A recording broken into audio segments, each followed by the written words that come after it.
You're good to go. All righty. Welcome everyone to the City of Albany Industrial Development Agency Finance Committee meeting. We have a quorum here today with all members of the IDA here, with the exception of Chris Betts, Joe Better, and John Maxwell. First order of business, as always, is to ask for a motion to waive the reading and accept the minutes as presented in the agenda. Have a motion? So moved. Second. Second. Any discussion, deletions, additions, corrections? Hearing none. All in favor? Okay. On to the quarterly financial report. Thank you, Chair. I'd ask the members to direct their attention to the materials beginning on page 5.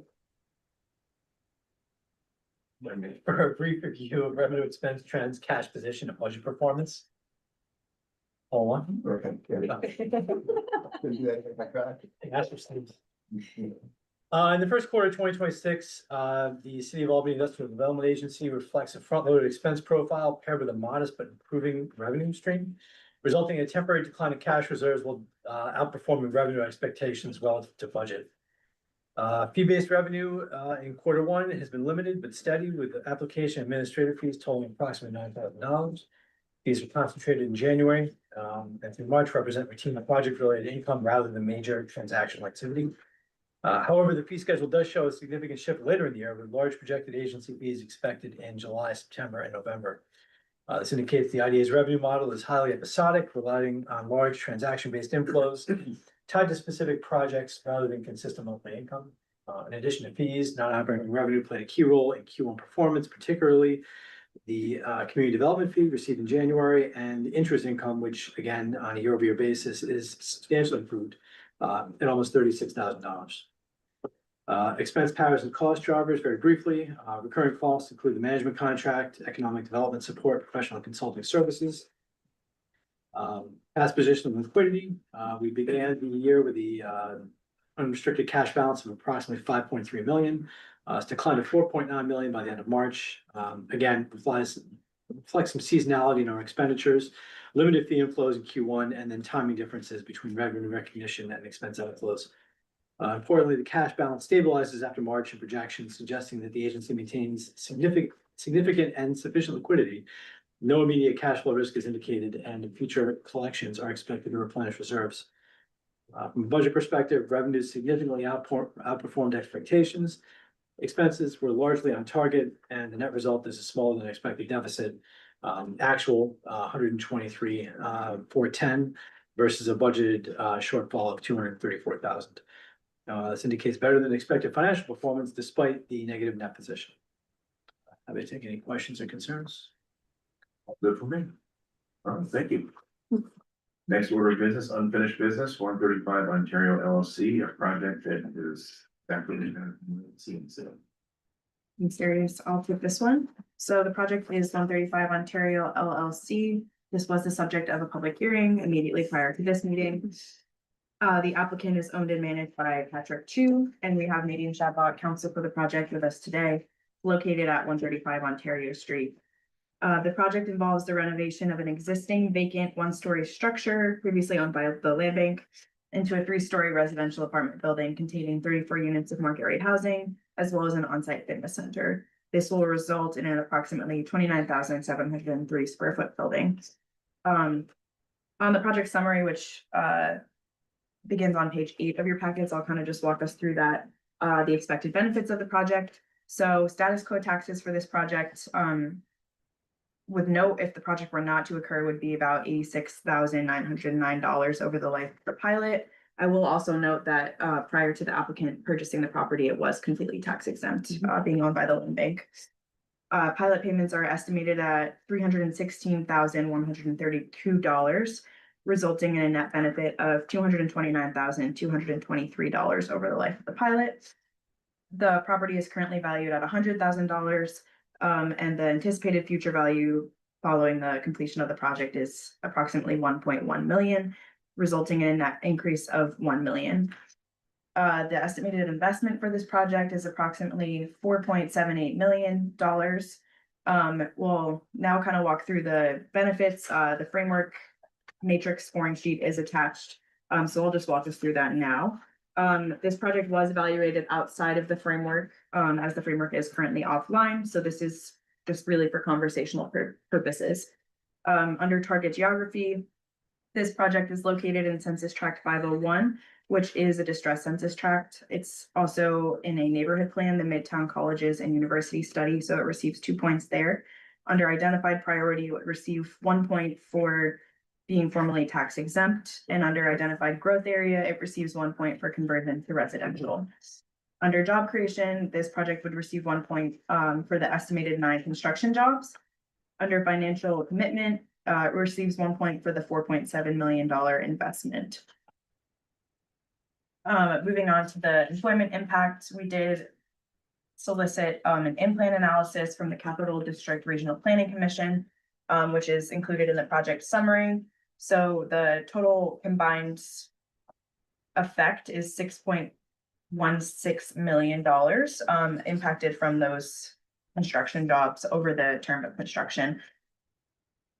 And finally, just to go over the estimated value of the tax exemptions, this project is requesting sales tax exemptions, mortgage recording tax exemptions, and real property tax exemptions.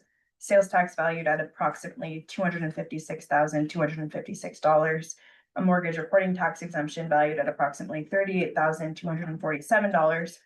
And a real property tax exemption valued at approximately $639,869.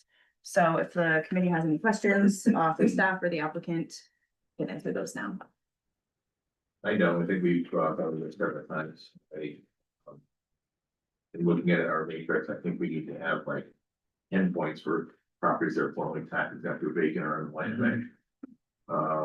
This is what really needs to happen. So, does anybody have any questions? Anything else? Then I would ask for a motion to move this to the full board with a positive recommendation. Move. Second. Second. All those in favor? Aye. All right. On to 575 Broadway. Thanks, Amy. Thank you. Thank you. All right, I will take this one. This project involves the historic renovation of the 3-story structure at 575 Broadway, which was Albany's Union Station. A public hearing was held prior to this meeting regarding the assistance being requested, and no public or written comments have been received. Additionally, this project was discussed at the previous Finance Committee meeting last month. But we do want to dive into this again. I think there's some unique aspects to this that you want to make sure everyone understands and is comfortable with. Again, the redevelopment is going to result in the creation of 50 workforce housing apartments, as well as approximately 25,000 square feet of commercial space intended to house both a data center and a virtual reality theater. A couple overarching aspects of this property we need to keep in mind as we run through this summary is the layout, age, and inefficiency of this property have been well documented, and it's made the successful and long-term reuse of this property quite challenging. So noting that, when we look at how we typically walk through our revenue gain to the taxing jurisdictions, looking at the status quo taxes at approximately $5.7 million and the projected pilot payments over the 30-year duration of the pilot, that results in a net benefit. Again, there's some nuance as to what I just mentioned about the ability to reuse this property, but also the fact that because of the capital stack and the unique assistance being provided by HCR in the form of the small building participation loan program, the pilot is based on a percentage of effective gross income. So those payments, should the project perform at a higher rate than expected, should the current economic environment ease, those payments could fluctuate and indeed increase, resulting in an actual net benefit. The assessed value, looking at its current value and the anticipated value after the completion of the project, is expected to increase by just under $621,000. We are going to run through the framework scoring for this approximate $18 million investment. similar to the previous project, noting that because of the requested assistance, this project was analyzed outside of the framework, so this is for comparative purposes only. Under target geography, the project receives a point for being located downtown, point for being within the downtown business improvement district, and a point for being located within multiple neighborhood plans, including Impact Downtown and the Cap Albany Strategy Plan.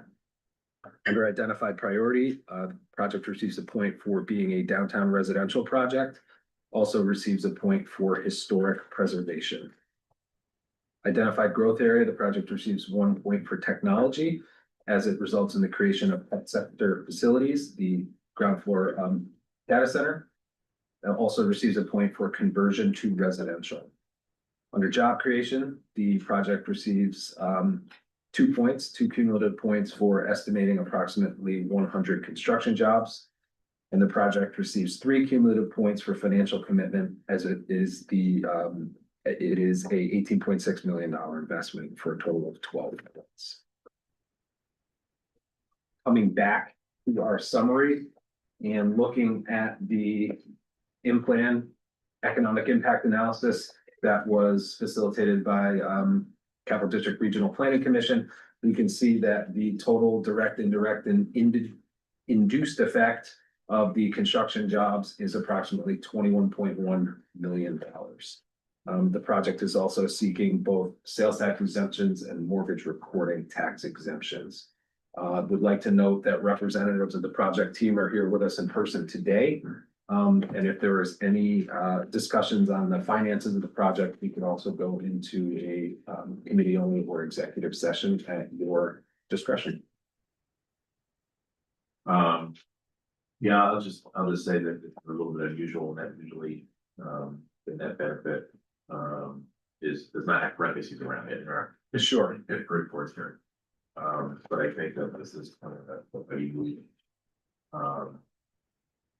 structure, property, and I think also the net benefit figure had an assumption that the taxes would be status quo going, that the valuation would be status quo going forward. Correct. Which I think is not it's not necessarily pertinent assumption with this building in particular, and some other ones as well. So that's one of the reasons why the net benefit shows less than what is currently owed. I guess the only question I have is, you'll be able to pay your taxes? Oh, yes. Okay. That makes me happy. Any other questions? Any other points of discussion? Anything we have not covered? I don't see need to go into executive session for the finances unless the staff thinks so, or anybody has further questions. No, I do just want to point out one more time that this pilot structure is customized to this project based on the assistance that it is receiving from HCR. And we also did bring on a third-party consultant to work through that analysis with us, who incidentally is here with us today, but focused on a different project. But just wanted to state that on the record. Yeah, and the executive summary is included in the Correct. in the material. All right, then I guess I would ask for a positive recommendation to the full board to go ahead with this project. Do I have a motion? Second? Second. Any further discussion? All those in favor? Aye. All right. See you next week. Next 45 Columbia Street. Guess we'll still see it here. Yeah, can't go anywhere yet. So thank you, Chair. Yeah. Working through this project, it involves the conversion of underutilized parking areas in an existing mixed-use apartment building, and looks to add 37 units of workforce housing, bringing the total of units in that structure up to 59 and reducing the parking spaces to 40. Just a little history and background. This project did receive agency assistance previously. In 2020, the project did request sales and mortgage reporting tax for the first iteration of this development. The project also worked through the assessor's office for a 485A pilot structure. That initial project brought on 22 apartments and resulted in approximately $5.5 million investment. We did introduce this project previously and noting that we again have representatives of the applicant team here with us today. Right off the bat, we're same type of discussion, Chair, about the revenue gain to the taxing jurisdictions, looking at the status quo taxes and then the projected pilot payments. It's slightly under $300,000 net loss over the 20-year pilot period. However, the decrease in revenue to the taxing jurisdictions we feel is offset by the benefits of the addition of 35 additional apartments in the central business district and the continued reuse of an existing structure in a key area of the city. At the end of the pilot period, the project is anticipated to make annual tax payments to the taxing jurisdictions of approximately $180,000 based on an assessed value of just over $4 million. This is a $7.3 million investment. And what we'd like to do next is run through our points, again, noting that while the framework is currently outlined, we would like to run through our scoring, just for comparative purposes. I'll pause if there's any initial questions or comments. All right, so running through our target geography, similar to the previous project, this project receives 1 point each for being located downtown, being located in the business improvement district, and also being located within multiple neighborhood planned areas. Identified priority, the project involves downtown residential, that is a point, while also historic preservation, that is an additional point. Identified growth area, conversion to residential, the project will convert underutilized parking into residential units, that is a point. And under job creation, 1 point for the creation of an estimated 50 construction jobs. Financial commitment, the project also receives 1 point for being about a $7.4 million investment.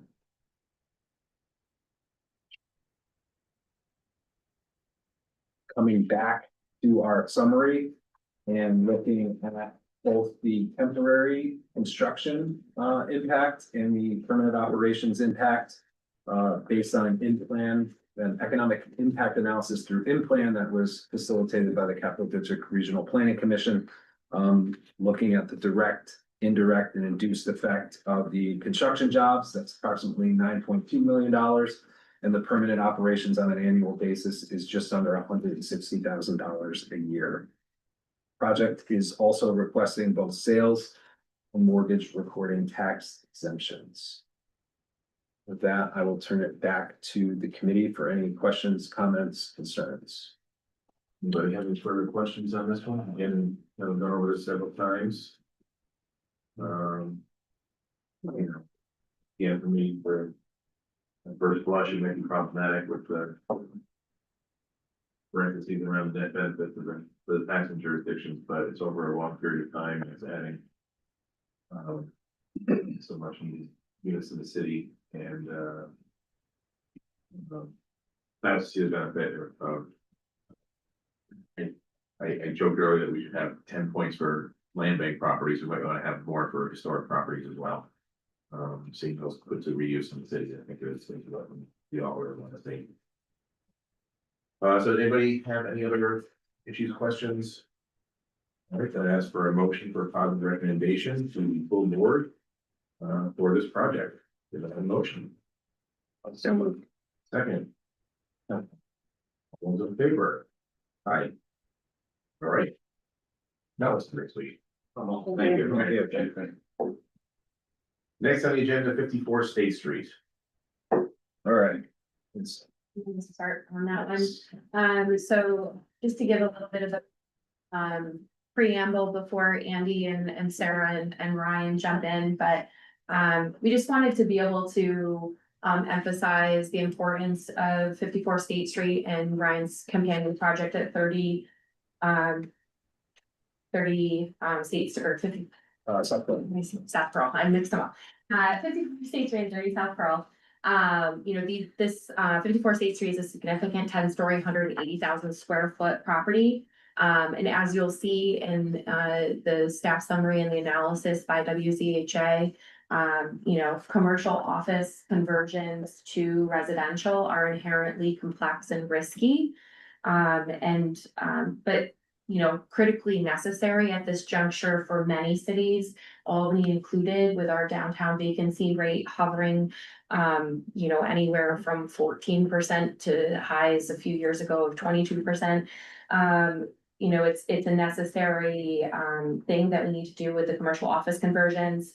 I will also note that this is the first market rate residential project of significant size. I think we had a smaller one down in North Albany since inclusionary zoning changed in 2023. So just noting that this forward momentum on these buildings is important. We can't overstate the importance of these two projects in downtown's trajectory, with, decreasing downtown's vacancy rate, adding additional housing. These will really be a pivotal, first step in implementing the governor's downtown Albany strategy, as well as moving forward with increases to housing and moving forward with those commercial office conversions. So we just wanted to make sure to identify, like the other projects that have had, a negative net benefit today. There's pretty unique circumstances in downtown right now that we are trying to mitigate, and we need to make sure that we're being proactive on that. Absent Jenkel companies coming in and acquiring these properties, downtown Albany's future could look very much different. So with that. Thank you. I think we will run through staff's typical summation of our project summary and the scoring, and then I think we will look to go into an executive session. We do have Sarah Woodworth here with us today. We have obviously Mr. Jankow here with us today. We would like to talk about the finances of this project when we get to that juncture. So without further ado, this project involves the renovation of an existing approximate 180,000 square foot, 10-story commercial office building into approximately 120 market rate residential units with ground floor commercial space totaling approximately 2,500 square feet, and that is consisting of a coffee shop and a bank branch. Looking at the revenue gain to the taxing jurisdictions, one thing I want to note when we're doing these comparative analysis here, we're looking strictly at what the current assessed value is on the roll and comparing that to the taxes that would produce over the pilot period and comparing that number with the pilot payments over the same period. One thing to note is that the current sale price was lower than the existing, and we're going to get into the details of that in an executive session. But if the assessed value were to be reduced to that going forward, the actual pilot payments that this project is producing are about $500,000 more than what the project would produce at a lower assessed value. So we'll put a pin in that and come back to that. Looking at the scoring for comparative purposes, this project receives 1 point each for being located downtown, being located in a business improvement district, and for being located within 2 neighborhood plan areas. Project receives 1 point for being downtown residential, and also an additional point for conversion to residential. Job creation, the project is looking to retain approximately 6 jobs, which is 1 point, and create approximately 80 construction jobs, which is 2 points. The project receives 3 cumulative points for it being an investment of $26.5 million for a total of 11 points. So how we previously gauged the strategic significance of projects, this project would certainly be considered that. With that, staff would like to request a motion to enter into an executive session to discuss the finances of a corporation being Jankow Companies. You have a motion? Motion. Second? Second. All in favor? All right, and Move to there, executive session. on this, hold on a second while I put us in the breakout rooms.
executive session, a minute ago. I think. Yeah. After discussing the finances of a certain entity and no action was taken by the board.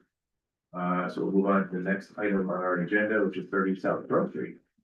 Oh, Yes. So after a motion, propose the recommendation. We're watching. 54 State Street, to the full board. The move, second, Second. all in favor? Aye. Now. Move on to 30 South Grove. There we go. Next item on the agenda. Thank you. So as mentioned, we are going to be introducing the sister project to the project we previously discussed, this project being 30 South Pearl Property LLC. This project involves the renovation of an existing approximate 195,000 rentable square foot, 14-story tall commercial office building. And it's gonna look to bring that building back to Class A office standards with a renovation. Over 50% of the net rentable space in this property is currently vacant.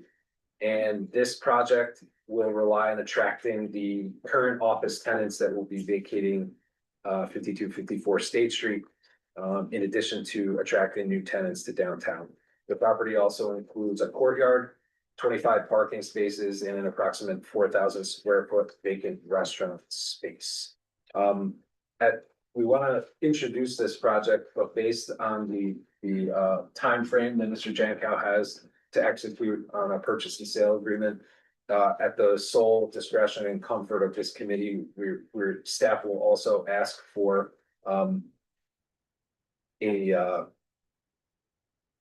actually, no, we're not gonna ask for a chair resolution. I'm sorry. We're good. Break that. I'm sorry. Edit it out of the video later. We can't. My brain is teetering after 5 projects, today. 6 coming up. Don't want them to think. We don't edit the videos. We do So I not. do want to run through some of this summary. This project is going to retain and create a significant amount of jobs. This project is looking to retain just under 250 full-time jobs and hopefully create another 80. There's also going to be 80 construction jobs created. This is a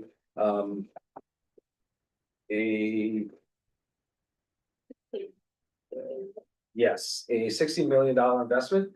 And I'm going to touch briefly on the pilot structure, and then I'm going to turn it over to Ryan. The pilot being requested is a 15-year pilot structure. We will be distributing that with materials next week. We also have Sarah Woodworth here with us today that has provided similar services on the financial reasonableness of the request, and we expect to have her work product shortly. It is being finalized right now. So with that, as I stumble over my words, I'll turn it over to Ryan. So talk a little bit more eloquently than I. Sure. 30 South Pearl is a 240,000 square foot office building. That's 50% vacant, 55% vacant. The goal is to relocate the tenants out of 54 into 30. We have to basically make this into a puzzle, because I gotta take tenants. We have at 54 with international law firm that has offices all over the world, who's not the easiest to deal with. We need to have certain views on a certain floor. So we're relocating tenants. We're taking tenants who just did fit outs at 54, who've been in there for 3 months, who just got notified that we're gonna try to move them. We have tenants who've been there for 20 years that we're telling them that we're gonna move them. But we have to convince them that this is gonna be a better building than what they're currently in. So by doing that, we're redoing the 5 elevators. It's a brand new elevators, we're gonna redo the entire courtyard in the back, the whole lobby is getting a refresh. We're creating this like amenity floor on the second floor that'll have a golf simulator, a gym, lockers, grab and go market. So we're gonna create a true Class A office building that isn't probably in the capital region right now. To retain the tenants that are in this building. To convince the tenants in 54 to move here, and then to attract the tenants that have left to go to the suburbs and try to bring them back. Our goal is not to poach anyone from other downtown office buildings in Albany, like, that's not the objective here. However, we do know reality is if tenants in other office buildings are leaving to go to the suburbs, then the goal is to try to keep them, right, because we wanna keep them in downtown.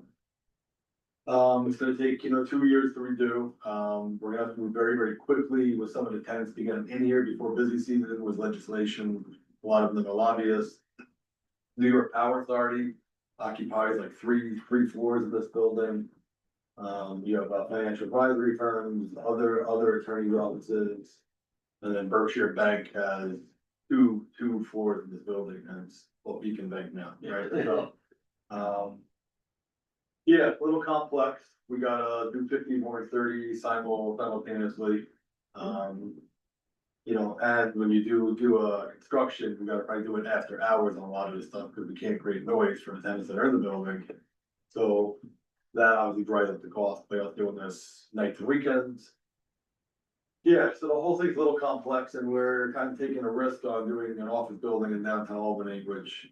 Everyone kind of thinks of like 677 is the last class A office building, which is 25 years old, give or take. So we're gonna attempt to do something that hasn't been done, I guess, in 25 years. Yeah. Any questions? Where's the restaurant space? Is that in the upper floor? It's on the lower floor, in the back of this building. We're talking to some tenants now. From our side, it's only 4,000 feet. The homeowners is kind of giving it away because we want someone in there as an amenity to the tenants. No one, the visibility is in the back of the building, so it's not the best visibility. The restaurant's actually beautiful. It's a really cool restaurant. Which one was it? It used to be Dale Miller's and Taste, Oh, yeah. all in the back. So, plus we're gonna redo the courtyard, so we have outdoor seating. Right. So, logistically, it makes sense, but you're trying to get someone, to take a gamble again in a restaurant in the back of this office building. And, hopefully New York State does some of this, bringing, state workers back into the buildings, because having them work from home 2-3 days a week doesn't help, I call it either. Yeah, so little complex on our side. Putting a whole like building management system on our side to deal with the electricity. There's like a rooftop chiller. That roof's like a mansard room, there's a chiller in there. We just got a quote, just to replace the chiller is $1 million. And every elevator is $500,000, so like, just in infrastructure on non-revenue generating items. We're already millions of dollars into this, try to keep this thing up and running. So, yeah, financial assistance would be very appreciated. Yeah. Yeah, I mean, the building, it's actually a really nice building. The windows are good, it's got a lot of green light, you look at the egg, eventually the park is out that window, you have the river, so. Fireworks and. Right, like, so like view wise, like the building's good, just. Parking and that's the other issue right downtown Albany is. That this building could potentially have 750 or 1,000 employees working out of here. But, we had the parking issue, with the Hudson, the Hudson Green Street garage is right there. Yeah, so. I guess we're gonna attempt this and, hopefully it goes okay. You're gonna keep that like patio deck, that's not like the So- 13th penthouse, 1 floor or whatever. Berkshire has, Okay, so that's actually their patio Okay. from their office. okay. So they're on that floor and floor below. Every time I And see then actually the top floor right now is big. okay. Every time I see that building, that's where I was on 9/11. Yeah, so it's like.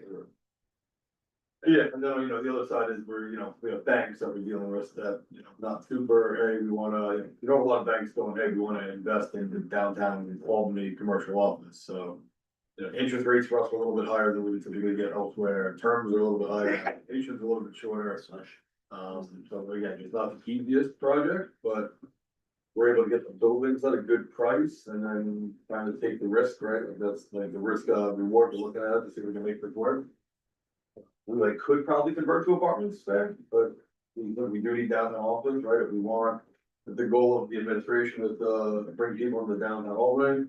We need residents, and we need people working, so if we're gonna purchase 2 buildings, we're gonna do 1 and 1 and, 1 and the other. Right. There are questions? The other input from Sarah or? I would like to go into a request that we enter into a quick executive session to discuss the finances of the corporation, the Jancar companies. So, motion, Motion. second? Good.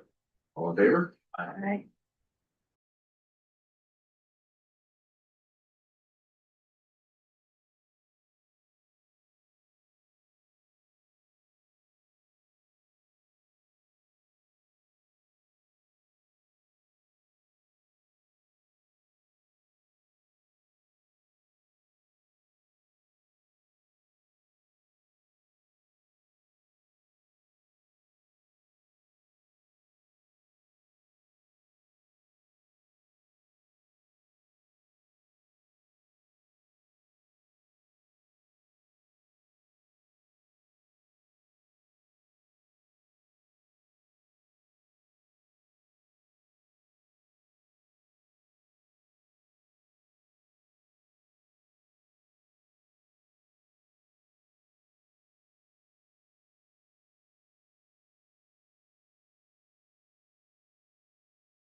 Thank you. You're welcome to stay, but you're also, I know you're a busy lady. You're free to go if you choose.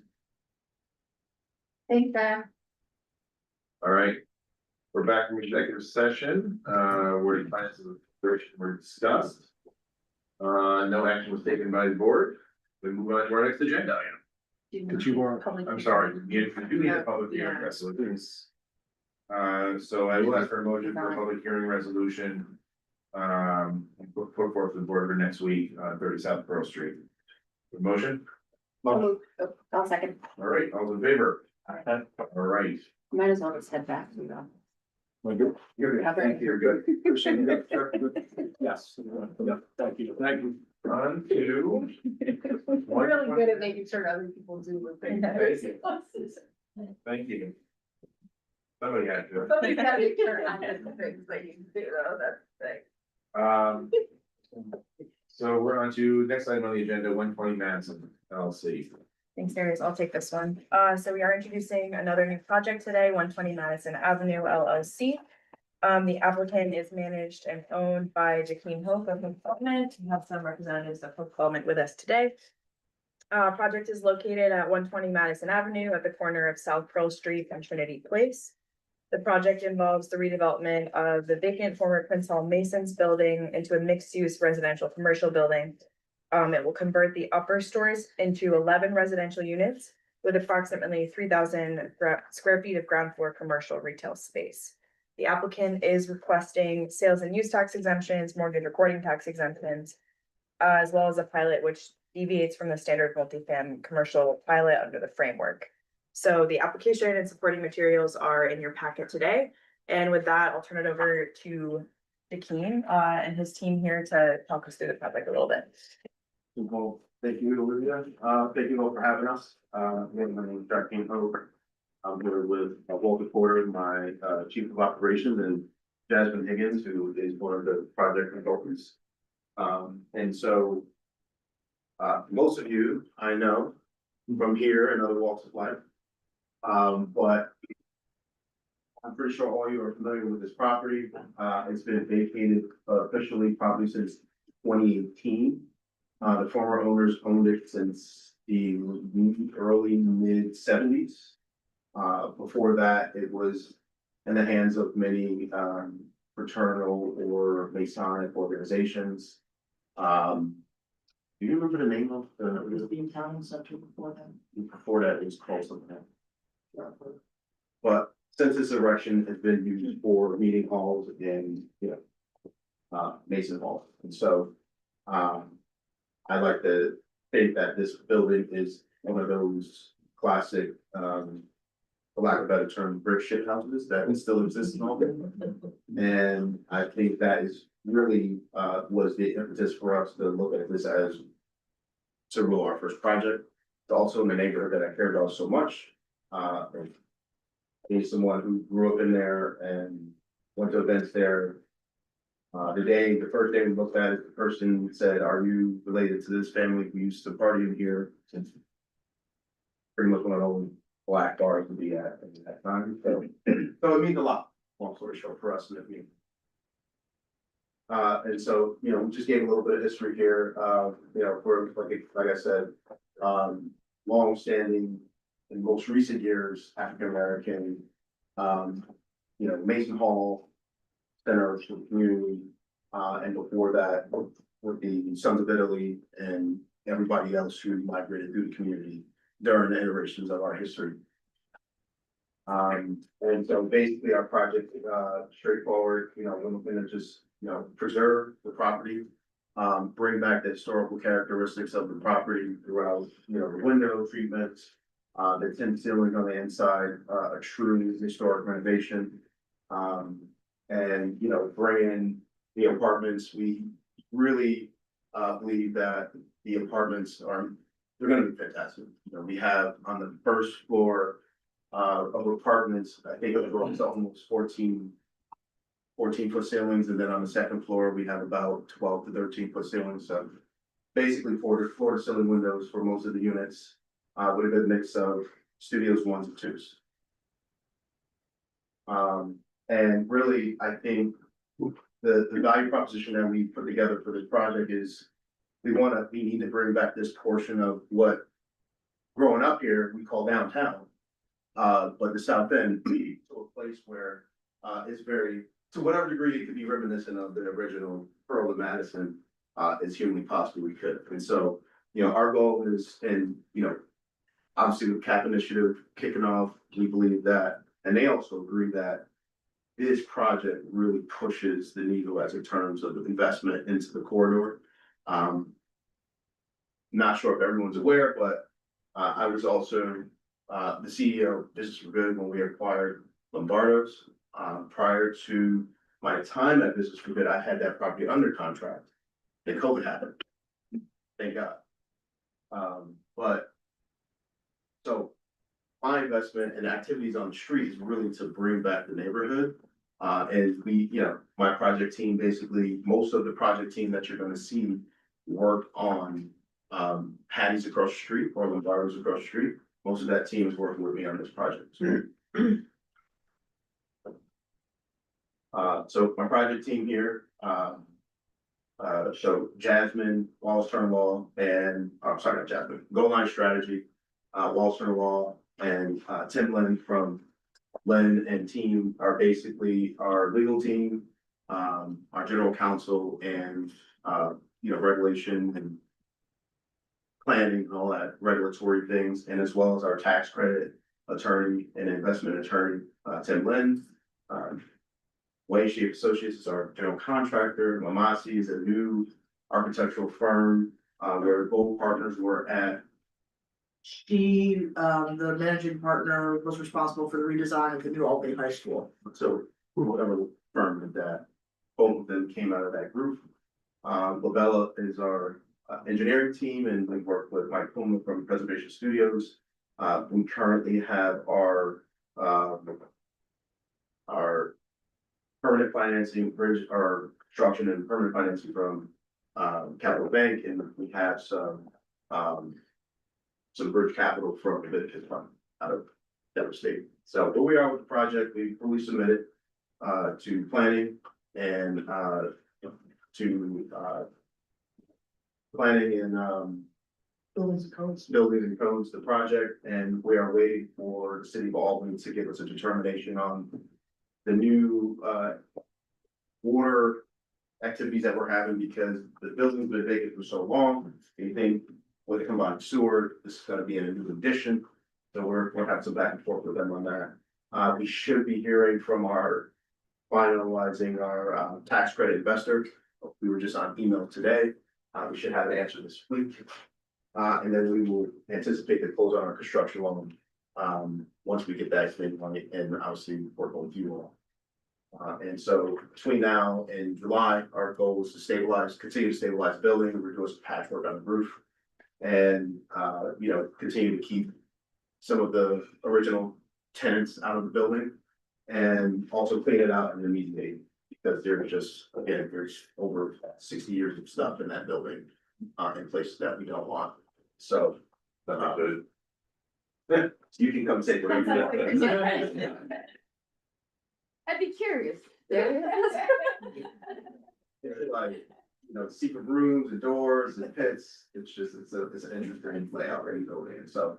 These are, some brief looks at our floor plans, like I mentioned, the conversion here, all floors are basically just empty spaces.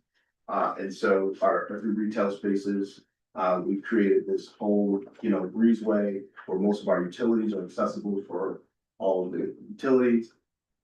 This is our emergency access egress for all the floors and retail space. We have our one ADA unit that we're putting on the ground floor. Again, shotgun style, all of our units, 1s and 2s, and then all of our studios kind of sit in this back window right here.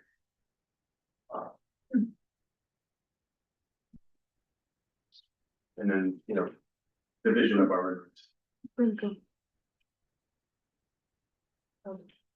I was also just gonna note, this project did receive a Restore New York award funding in 2024, so it's just a. Stole the words out of my mouth, so I was gonna say that it's already been previously identified by the city of Albany and New York State as a priority project.